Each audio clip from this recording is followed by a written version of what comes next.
hafata umugore hagafata umupanga agatema. Yesu we, hagatema umuntu bararanye. Umuntu bararanye mu buriri bumwe, hakazana agatemagura, hagatema nk'utema insina. Hagatema.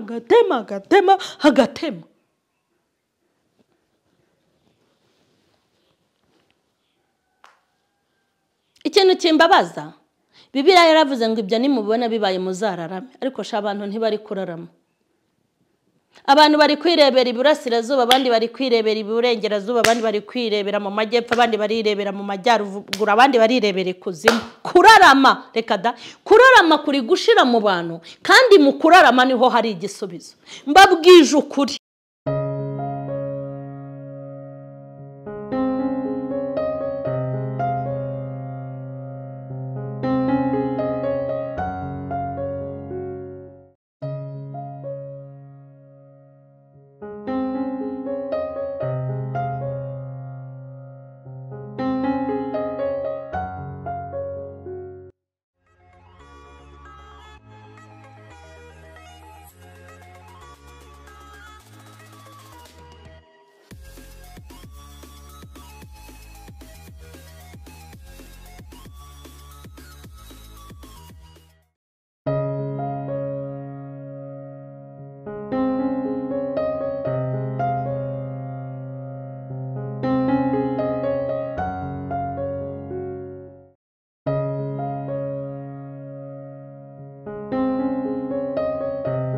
Turabashuhuje mu izina rya Yesu Kristo w'i Nazareti. Amahoro y'Imana nabe muri mwebwe. Nizere ko mumeze neza, nizere ko Imana ibarinze. Abakunzi ba Mama Sharirene aho muri hose, nizere ko mukomeye. Abahuye n'ibibazo nimwihangane, abagize ibyago n'amakuba nimukomere, ntimugatake nk'abatagira Imana. Mu ijoro dufite Imana itureba kandi ntago igireberera. Imana yacu ntireberera, ahubwo irareba. Nta nubwo Imana ari indorerezi mu bintu byacu. Imana ntago ari indorerezi mu bintu byacu. Burya mbere yuko Imana iturema yabanje kuturemera, yadutekerejeho. Ni Imana yatumenye tutaraba urusoro mu nda z'ababyeyi bacu, kandi yari izi neza ubuzima tugomba kunyuramo. Burya ahantu uri yahamenye utarahagera, ubuzima urimo Imana yabumenye utarabubamo. Imana yari izi ko uzavuka uri umugabo kandi mama wawe na papa wawe batarahura. Imana yari izi ko uzavuka ukaba umugore, mama wawe na papa wawe batarahura. Imana yari izi ko uzavukira kwa runaka, mama wawe na papa wawe batarahura. Imana yari izi ko uzaba imfubyi ufite iyo myaka, yari izi ko uzapfakara ufite iyo myaka, yari izi ko uzapfusha. Yanabimenye none utaranababyara. Urumva uburyo Imana ituzimo. Iratuzi pe, iratuzi, izi naho dutuye. Ijambo ry'Imana riravuga ngo ndabizi neza ko aho muri ariho hari intebe ya Satani. Irabizi bikugarije, irabizi bikugose, irabizi bikuriza, irabizi biguteye ubwoba, irabizi biguhangayikishije, irabizi. Ushobora kwibaza ngo none se kwibizi kuki nta kibikoraho? Muri ubu buzima ntabwo Imana yaturekera ibitwenge gusa, ntabwo yazatubona, ariko nta nubwo yatugumisha mu marira, nabwo ntabwo yazatubona. Ahubwo kuko Imana ari umuhanga iratuvangira, bugacya mu gitondo utungurwa n'ibitwenge, ukishima uti Mana we, ndagushimye ko bampamagaye mu kazi, ndagushimye ko mbonye sheri, ndagushimye ko itariki y'ubukwe isohotse, ndagushimye ko mpaye inkwano, ndagushimye ko wampaye amajyambere, ngushimiye ko wampaye visa, ngushimiye ko mpaye urubyaro nari ndararubuze, ngushimiye ko mpaye kubyara neza, ngushimiye ko numvise telefone y'akazi, ngushimiye iriya sheke sinyewe, ngushimiye aya madolari umpaye. Tukabyukana amashimwe tutigeze duteganya. cyangwa twumvaga ari kure. Ngushimiye ko mpaye imodoka, ngushimiye ko nyubakiye inzu, ngushimiye ko abana banjye bagiye kwiga i Burayi. Mana we ukayishima, ndagushima. Nuko tumeze. Hari ibintu dutunguza ndetse bamwe ikaduha ibintu twabonaga bitadukwiriye, ukabona ikwicaje ku ntebe y'akazi nziza, umva nziza ku buryo wirya urwo rukuvuga utubuse ni njyewe we, ubu ni njyewe, ugasanga ariko burya ni wowe. Ugatungurwa na misiyo y'akazi, ugatungurwa n'umwanya baguhamagaye ngo ni wowe ugiye kujya muri uyu mwanya, ugatungurwa n'ukuntu ari wowe babwiye ngo ni wowe watsinze ikizami kandi warakoranye ikizami n'abantu ubona batoroshye. Tugatungurwa n'ibyiza, ugatungurwa no kwicara rwose umwana wakakwambika ikamba, ukaba ubonye umukwe, ukaba ubonye umukazana, ugatungurwa n'ibirori by'umukobwa wawe, iby'umuhungu wawe, ibintu bikagenda neza. Ikindi gihe sasa, ikindi gihe ugakubitana n'inkuru zimbitse kubika, nka zimwe zabikiye Yobu. Ya makanyo wishimana uti yakoreye impanuka ku mupaka w'u Rwanda n'Ubugande.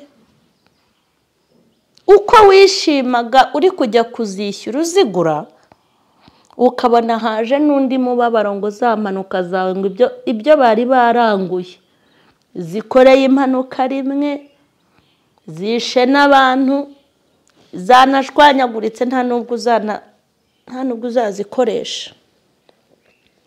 Ugatungurwa wa mwana washyingiye ngo bagiye muri divorce, ka kazi ya telefone wumvise bakwirukanye nta n'imperekeza nta n'impamba, ya promotion wazamuwe mu kazi ukirukanwa nta n'integuza,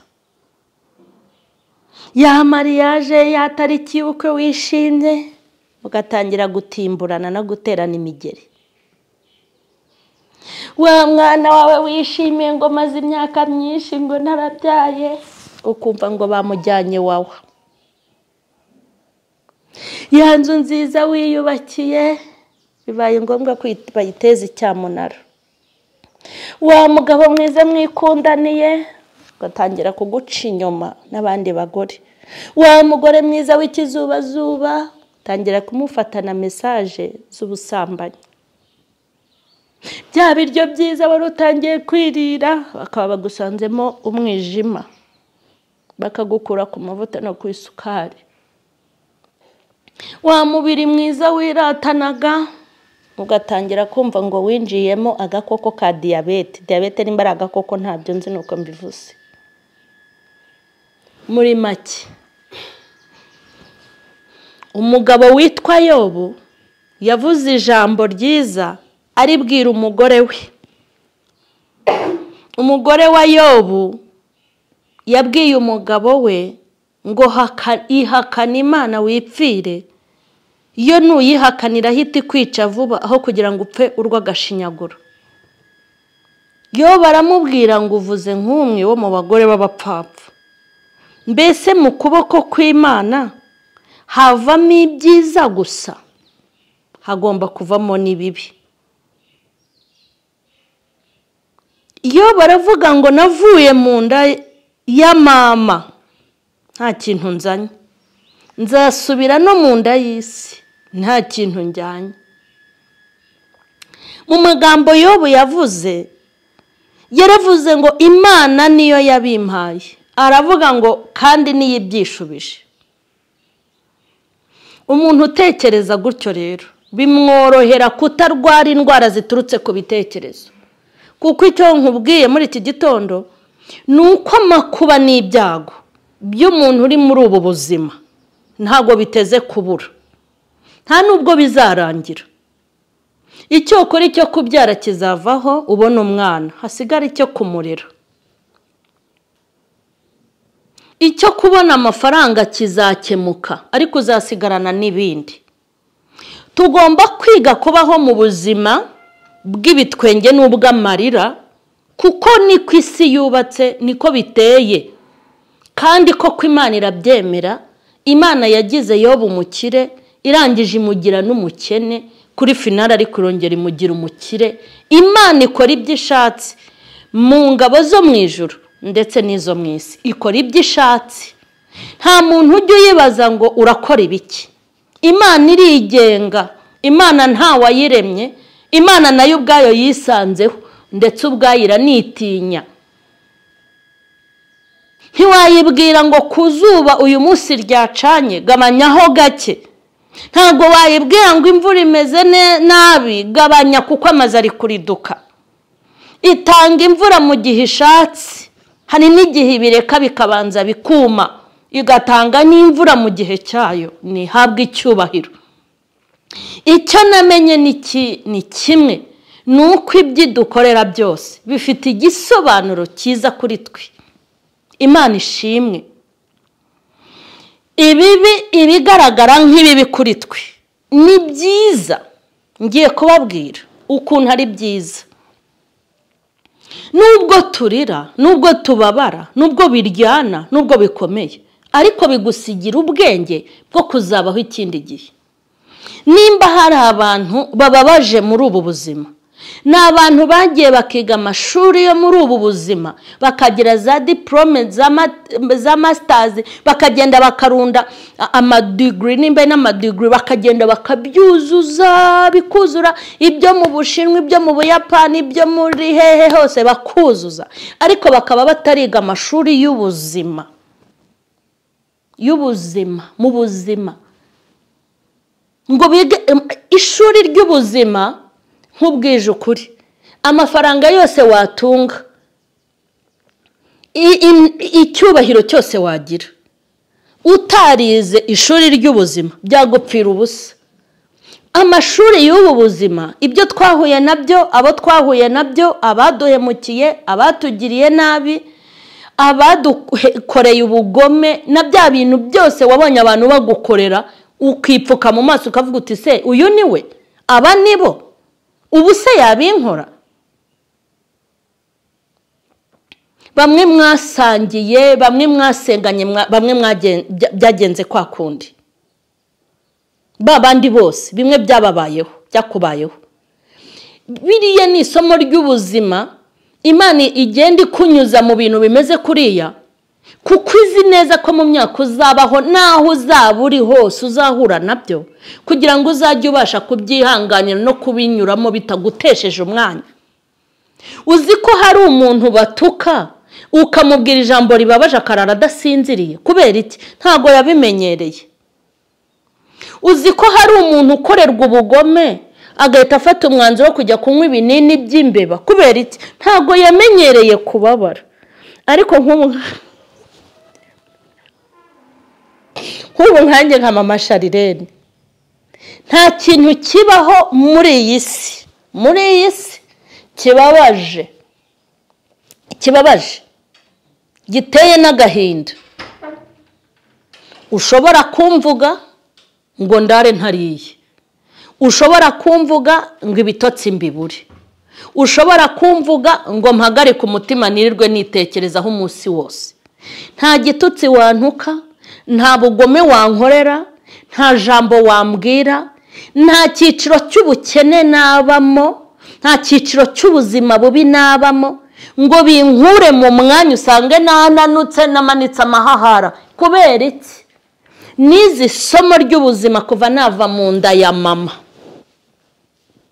Nizi isomo ry'ubuzima Imana yo kabyara ndayishimye.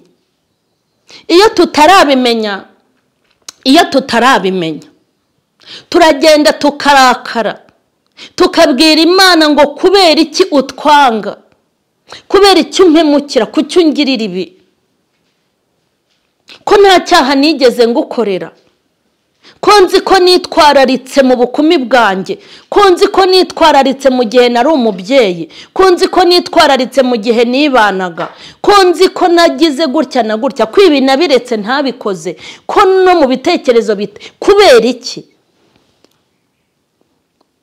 Turashimira Imana igitwigisha amasomo y'ubuzima, kuko ubuzima bwose unyuramo iyo wagiriwe amahirwe yo kwigishwa ibintu bikomeye, ubasha kujya unyura mu bikomeye ntibigusigire ibikomere. Imana ntihabwe icyubahiro. Haleluya. Iyo unyuze mu bintu bikomeye cyane ukabimenya ko ugomba kubinyuramo, ntabwo ushobora gusigarana ibikomere. Niyo nyungu. Nk'ubu mubabaro tunyuramo w'ibintu bitandukanye n'intambara ducamo z'ibintu bitandukanye, ntabwo bishobora kutugiraho ingaruka ngo ubibone, cyangwa ngo imitima yacu ngo tugende turware za ndwara zidakira biturutse ku bibazo twicayemo. Kubera iki? Hari ibibazo twagiye tunyuramo, Imana ibitunyuzamo kugira ngo nitunyura no mu bindi, tukanyura no mu bindi bitazadusigira ingaruka. Dufite abantu bajya kunywa imiti kwa muganga kuko bananiwe kwiyakira. Umuntu yakumva byonyine ati umugabo arantaye, agahita yibuka ko agiye kurera 5 wenyine, umutima ugahagarara, agahita atangirana n'ibinini. Ariko nkatwe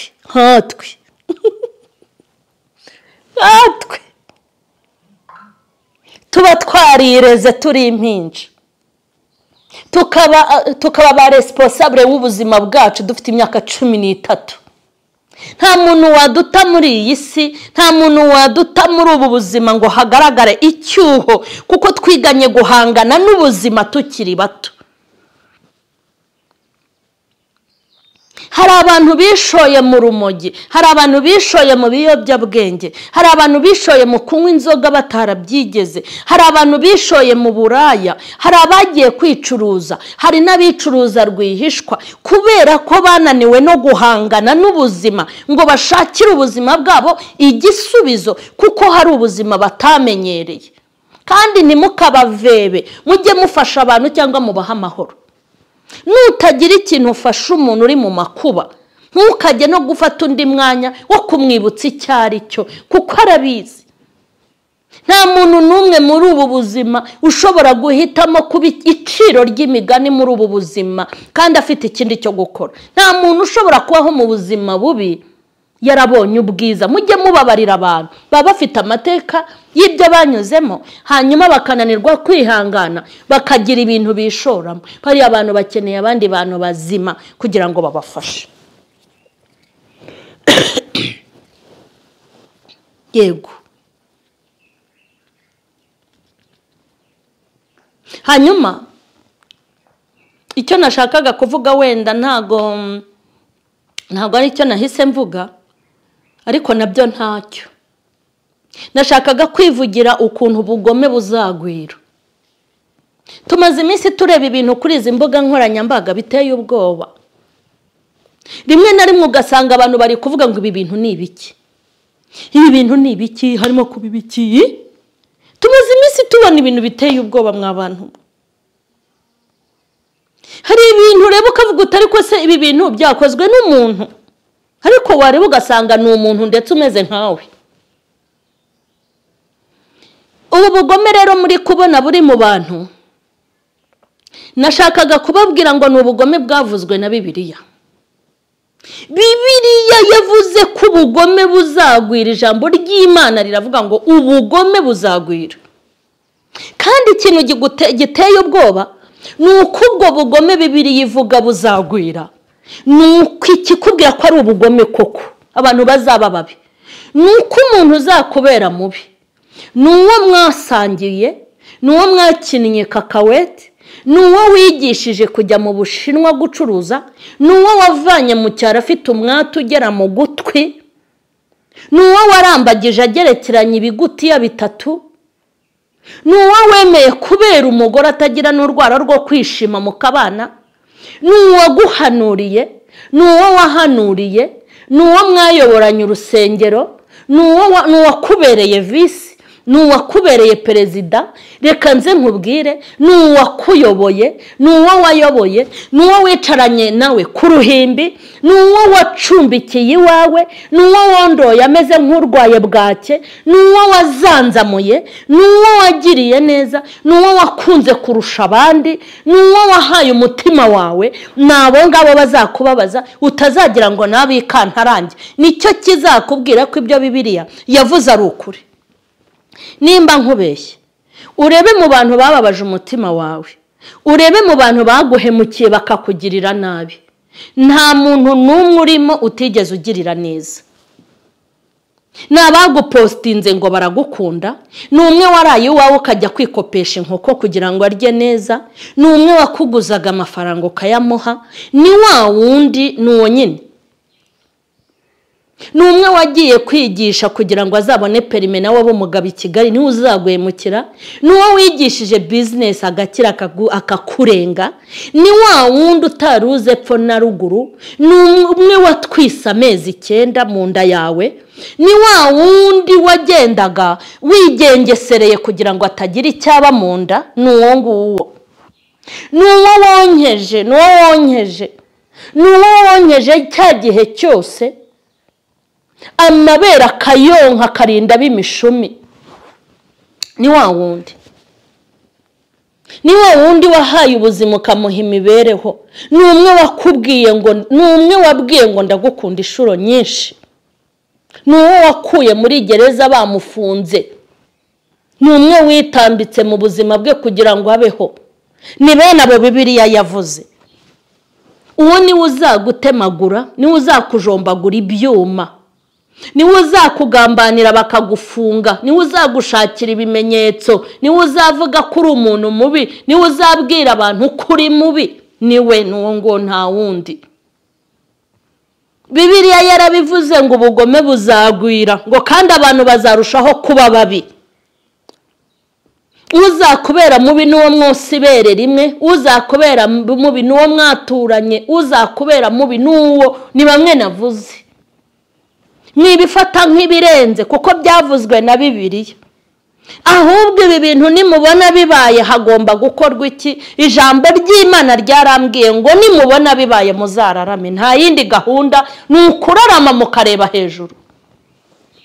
Nimubona bibaye muzararame. Reka nkubwire, ikintu kizagukomerera muri ubu buzima ni ukutazamenya kurarama.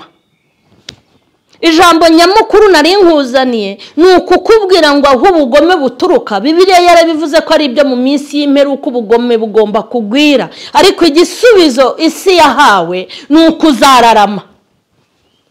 Iyo tuvuze kurarama ni ukureba mu ijuru, ni ukureba Imana. Ariko abantu benshi muri iki gihe ntago bari kurarama, birakomera bakirukira mu bindi bintu, birakomera bakajya mu bapfumu, birakomera ati nanjye nzamwishyura, byakomera ngo nanjye nzamurimbura, umuntu akaguhiga nawe umuhiga, umuntu akakwanga nawe umwanga, umuntu akakugambanira nawe uri kumugambanira, umuntu akagukorera ibintu uti nanjye nzamwishyura. Nuko abantu bameze, abasenga n'abadasenga. Ntabwo abantu bakiga kurarama ngo batabaza ijuru ngo ibi bintu bimeze biti, ijuru niridutabare. Bamwe mufite ibyo muhamagara n'ibyo mutabaza, ariko ibyo muhamagara n'ibyo mutabaza nabyo birataka, nabyo biranatabaza, usibye mu ijuru gusa. Nta kintu muri ubu buzima gishobora kukurinda ubugome bw'abariho. Nta kintu muri ubu buzima gishobora kukurinda abagome mu bana. Nta kintu cyakurinda abakubita agatoki ku kandi, abagukubitisha inkuba n'abakugira mu bapfumu, abagushakira dosiye muri leta ngo bagufunge uhereyo. Kandi ibyo bazakugerekaho birahari. Nibatavuga yuko wafashe umwana ku ngufu, bazavuga kuri igipinga. Birahari ibyo bazagupangira. Ariko nge ndakubwiye ngo nutararama uzajyayo. Nutararama uzagenda ukatirwe kandi uzira ubusa. Nimutararama amahembe azabafata babahambe. Nimutararama ku byo muri kubona bizagusohoraho kandi bizakubaho. Umuti nabwira buri wese ni ukurarama. Ikintu gikomeye ni uko ibyago biriho ntago birobanura. Abantu bafite ubugome bw'indengakamere. Nahoze ndeba uriya mubyeyi, uriya mukecuru, abantu bakase ijosi. Koko umukecuru wigereye mu zabukuru, umukecuru wisaziye utajya nawe no mu mitsi ngo murwane, umuntu akakwica akagerekaho no kuguca umutwe. byavuzwe na Bibiliya. Bibiliya yaravuze ngo ubugome buzagwira, ngo ariko nimubona bibaye muzararame. Abantu ntago bari kurarama, ahubwo bari kwiyeranja. Ni igipfusi ku gipfusi, ni umugeri ku mugeri. Umuntu aragushoraho 5,000,000 ukamushoraho 10,000,000. Umva ibyo bimiliyoni byose birimo business yateza abantu imbere. Umuntu agatanga amafaranga ngo bice umuntu, umuntu agatanga amafaranga ngo bafunge umuntu, umuntu agatanga amafaranga ngo baze kuvuga umuntu nabi kuri kamera, umuntu agatanga amafaranga. Ukugirira nabi nawe hari ibizamugirira nabi, ukuvuga nabi nawe hari ibizamuvuga nabi, ukwanika nawe hari ibizamwanika, ukwangiza nawe hari ibizamwangiza, ukubabaza hari ibizamubabaza. Kuko umuntu wese uri muri ubu buzima afite ahantu ategewe, afite aharindiririwe. Waba ufite amafaranga, waba utayafite, waba uri umukene, waba uri umukire, waba usenga, waba udasenga, umuntu uzakuruta muri iki gihe nuzakurusha kurarama. Umuntu ukuruta muri iki gihe si ukurusha amafaranga, kuko umuntu wese mu mwanya wari marataka. Hari umuntu utaka ukavuga uti noneho ngereka nceceke sasa. Abatuye muri Afurika barataka, n'abatuye i Burayi barataka wo gacwawe. Abafite abagabo bari gutaka, n'abadabafite bari gutaka. Ibi ni bya bihe Bibiliya yavuze. Ijambo ry'Imana ryavuze ngo ni ibihe birushya, nibyo bihe twinjiyemo. Umuntu, reka nkubwire, nubona umuntu kurusha kurarama, kureba ku Mana, uwo muntu mu buzima bwe ukabona ibintu byose areba ku Mana, akareba ku Mana, akiragiza Imana, uriya muntu ujye umenya ko akurenze, ujye umwubaha, ntuzamuramburireho n'ikiganza cyawe. Kuko intambara noneho zisigaye ni intambara zigomba kurwanwa n'Uwiteka zikabona kurangira. Wanapfa bakagushyingura ugapfira mu mwami no mu mbaraga z'ubushobozi bwe, ukajya mu gituza cya Aburahamu, kuko nubundi nta kurama kudapfa, nubundi tuzapfa. Ariko wanapfa, ijambo rivuga iki? Ijambo ry'Imana riravuga ngo hahirwa abapfa, ngo ariko bapfiriye mu mwami, ngo kuko bazaherekezwa n'imirimo yabo myiza izazibaherekeje. Nge rero nkuzaniye umuti ni ukurarama, tukareba mu ijuru. Kuko nibikomera nturarame, uzamera nk'abandi, kuko ubugome bagukorera. Nawe buryo ufite ubushobozi bwo kujya mu bapfumu ukabakubitisha izo nkuba, ufite ubushobozi nawe bwo kubahimbira amadosiye, ko ntago ari byo, ni ukurarama, niko ijambo rivuga.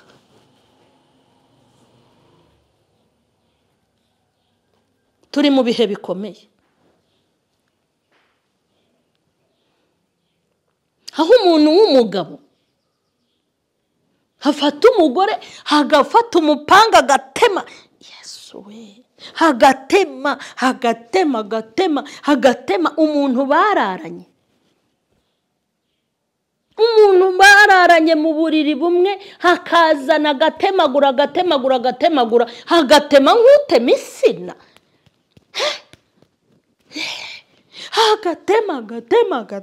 Hagatema.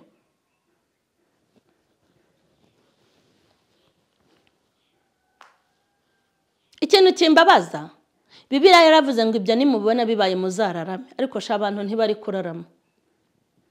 Abantu bari kwirebera iburasirazuba, abandi bari kwirebera iburengerazuba, abandi bari kwirebera mu majyepfo, abandi barirebera mu majyaruguru, abandi barirebera ikuzimu. Kurarama, reka da, kurarama kuri gushira mu bantu, kandi mu kurarama niho hari igisubizo. Mbabwije ukuri, tugeze mu bihe bibi, ubu hari ibintu tuvuga, hari n'ibyo tutavuga. Kandi ibintu tuvuga shaho, nibyo tutavuga, nibyo bikomeye. Abantu bafite ubugome ku rwego rw'indengakamere.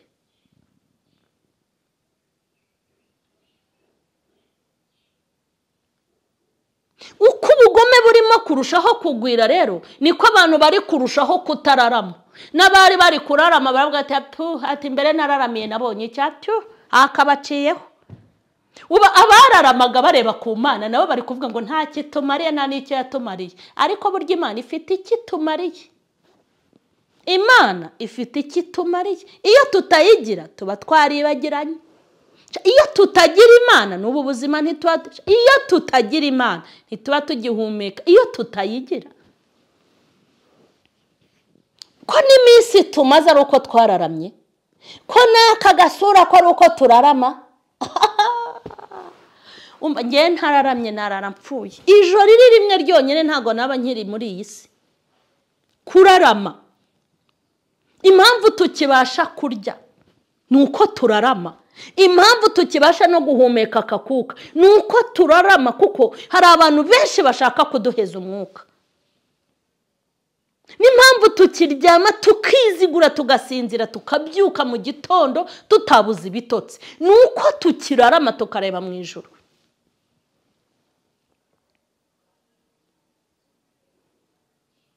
Ndashaka kwibutsa abantu kurarama. Abantu benshi bataye kurarama, ariko igihe tugezemo nicyo kureba mu ijuru, tukararama tukareba mu ijuru, nicyo gihe tugezemo. Umugore umwe witwa Hana byamucikiyeho arangije arararama, areba ku Mana ajya gusenga. Ngo yagiraga mukeba we umukina ku mubyimba, hakamubwira ati wowe uri wo kuzuza tuwarete, nta mwana ugira. Urebe rero uyu mugabo wari ufite Elukana, wari ufite abagore babiri, umwe abyara undi atabyara, ariko umugore mukuru ari we utabyara. Hanyuma Hana nta mwana yagiraga, mukeba we akamukina ku mubyimba. Yarari mu bihe biruhije bimugoye, ariko ahamagara Imana, ajya mu rusengero abwira Imana ngo numbabarira ukampa umwana w'umuhungu nzamugutura. Imana yamuhaye umwana, yararamye areba mu ijuru, Imana imuha umwana uwitwaga Sara. Yarageze ngo mu zabukuru, bafite ubutunzi n'ibintu byose, yakicara akavuga ati n'ubundi nzazungurwa n'abaja banjye, agahorana intimba. Ariko marayika aramugenderera amubwira ko azamuha umwana, arangije amuha umwana witwa Isaka. Yarararamye areba ku Mana. Reka nze nkubwire, Abisiraheli barararamye bari mu Egiputa, barararamye bari mu buretwa bw'umwami Farawo, barararama bahamagara Imana, barahamagara Imana igeze ubwo ivuga ngo umuniho wabo nawumvise. Erega Imana irabizi ko aho turi ariho hari intebe ya Satani, Imana igitwumva, kandi Imana iyitwumvise ntabwo itwumvira ubusa. Hari abantu bagiye batwumvira ubusa, ukabona umuntu ngo ni inshuti yawe, ukamubwira ikibazo wumva ari bugikemure, ariko ugasanga akubwiye ijambo utari utekereje ko akubwira. Ariko Imana yacu ntabwo igitwumvira ubusa. Niyo mpamvu ubuzima bwawe ujya ubukuramo abantu bushyiremo Imana, abantu baze ku mwanya wa nyuma. Kandi ijambo ryarambwiye ngo abantu ngo abantu biringira abandi. Kwiringira umuntu, kwiringira umwana w'umuntu utabonerwamo agakiza ni ugutakaza igihe cyawe. Hanyuma ndashaka kubwira abantu ngo mu bihe murimo nimwige kurarama, aho kugira ngo murararamira abantu. Muri iyi si namaze kubona ko nta muntu ukwitayeho, iryo somo nararyize kandi mfite amanota ahagije. Muri iyi si nta muntu ukwitayeho, nta muntu witaye ku byawe, umuntu wese yitaye ku bye n'umuryango we. Icyo cyo nushaka ukimenya. Icyo akora abazabikubwiza umunwa bo ntago uzababura.